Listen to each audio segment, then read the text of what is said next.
Bugün senin için modern Kürt edebiyatının kurucu isimlerinden biri olan Mehmet Uzun'a ve onun hayatına, mücadelesine biraz daha yakından bakıyoruz. Evet. Elimizde biyografiler var, hakkında yazılmış makaleler var. Amacımız da bu önemli yazar kimdi, neden bu kadar etkili oldu onu anlamak. Ve hemen başta ilginç bir detay var değil mi? Kaynaklar diyor ki resmi kimliğindeki isim ve doğum tarihi bile doğru değilmiş aslında. Evet, evet. Bu bile tek başına çok şey anlatıyor aslında. Yani o dönemin koşulları, Kürtçe konuşmanın, yazmanın, yani bırak teşvik edilmeyi, bayağı yasak olduğu bir dönem. Evet. Kimliklerin bile böyle standartlaştırılmaya çalışıldığı bir atmosfer. Bu arka planı bilmek, onun bütün mücadelesini daha anlamlı kılıyor bence. Kesinlikle. 1953 Siverek doğumlu, evde Kürtçenin iki lehçesi, Kurmancı ve Zazaca konuşuluyor ve 7 yaşına kadar hiç Türkçe bilmiyor. Düşünsene. Çocukluğu da müthiş bir sözlü kültür içinde geçmiş. İşte dedesinden masallar dinliyor, babasından Kürt destanları, Meme Alansiya, Bendu Haçe gibi. Ama okula başlayınca işler değişiyor. Tabii. Türkçe bilmemesi büyük bir travma oluyor. Hatta kaynaklarda ilk gün yediği bir tokattan bahsediliyor. Bu onu Türkçeden bayağı soğutmuş. Bu çok kritik bir nokta. İşte o zengin sözlü gelenek ileride kuracağı edebi dilin ham maddesi olacak aslında. Ama okulda yaşadığı o şey dışlanma, ana dilinin yok sayılması, kimlik arayışını derinden etkiliyor. Kendi de söylüyor zaten. Resmi kimlikteki Mehmet Uzun ve 01.1953 bilgileri gerçek değil. Evet. Asıl adı Heme, yani Muhammed'in oradaki kullanımı. Aile lakabı da Biro'yu Direj, yani uzun Biro. Ama soyadı kanunu var o dönem. Bu ismi kullanamıyorlar. Anladım. Devlet de uzun soyadını veriyor. Yani bu bile bir tür dayatma aslında. Geliyor. 1972'de tutuklanıyor ve kendini Diyarbakır askeri cezaevinde buluyor. Evet. Ama ilginç bir şekilde burayı ilk üniversitem olarak tanımlıyor. Neden acaba? Çünkü orası, yani bütün o baskıya, yasaklara rağmen kendi kültürüyle, ana diliyle yeniden ama bu sefer daha bilinçli bir şekilde bağ kurduğu yer oluyor. Musa Anter gibi önemli isimlerden Kürtçe okuma yazmayı öğreniyor. Yani ironik ama devletin onu kapattığı yer onun kendi diline, kendi edebiyatına açıldığı bir tapu oluyor aslında. Dünya edebiyatıyla da orada tanışıyor. Çok ilginç. 1974'te bir af çıkıyor dışarıda. Ankara'da Komal Yayın Evi'ni kuruyor, Rizgarı dergisini çıkarıyor falan ama bu da çok uzun sürmüyor anlaşılan. Maalesef.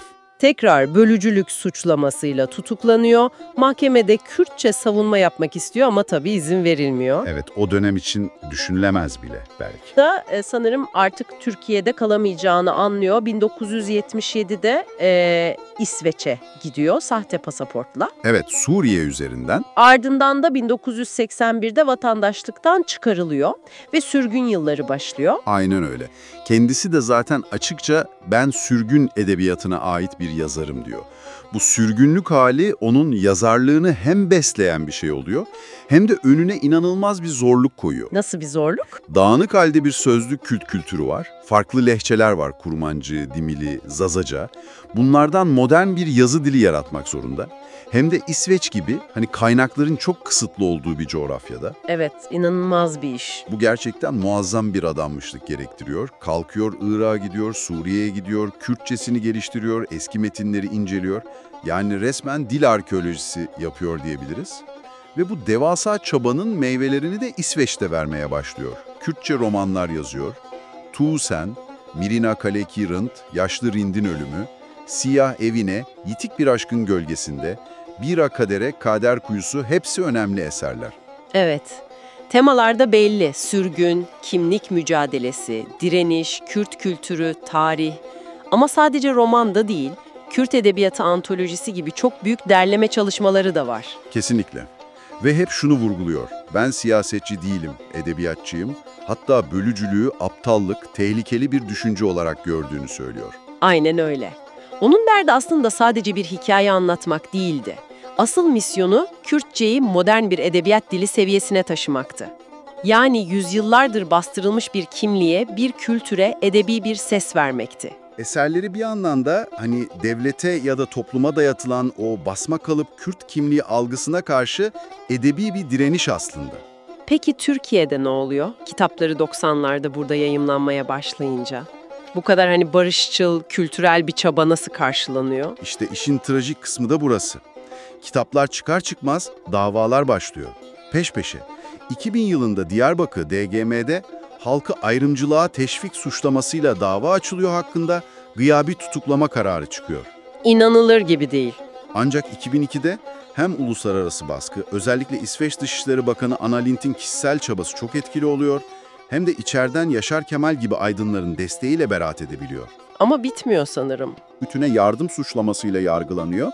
Yine beraat ediyor ama süreç çok yıpratıcı. Düşünün, İsveç Yazarlar Birliği Yönetim Kurulu üyesi olmuş, uluslararası PEN üyesi bir yazar. Evet, kendi ana vatanında sürekli mahkeme kapılarında, uzunsa ısrarla şunu savunuyordu: Kürtçe yazma hakkını savunmak ayrıştırıcı değil, tam tersine birleştirici bir eylemdir. Ve hayatının sonu da yine bir şekilde memleketine bağlanıyor. 2006'da kanser teşhisi konuyor, tedavi için Stockholm'den Diyarbakır'a geliyor. Evet, ve o çok bilinen sözünü söylüyor: ölmek için değil, yaşamak için geldim. Sona kadar da üretmeye devam ediyor, değil mi? Heviye Auerbach, Auerbach'ın Umudu romanı üzerinde çalışıyor. Aynen, 11 Ekim 2007'de Diyarbakır'da hayata veda ediyor. Cenazesi de çok kalabalık oluyor. 10 binlerce kişi katılıyor. Müthiş bir veda. Evet, mirası çok güçlü. Modern Kürt edebiyatının mimarı olarak anılması boşuna değil. Yani neredeyse yok sayılan, yasaklanan bir dili alıp onu zengin, işlek bir edebi ifade aracına dönüştürmesi, bu başlı başına tarihi bir olay. Bugün bile hani adına açılan bir parkla ya da kütüphaneyle ilgili çıkan tartışmalar bile onun temsil ettiği değerlerin ne kadar hassas bir zeminde olduğunu gösteriyor aslında.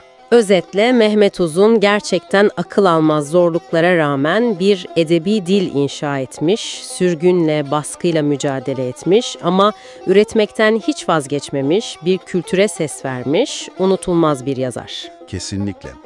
Belki şöyle bir düşünceyle bitirebiliriz, ne dersin?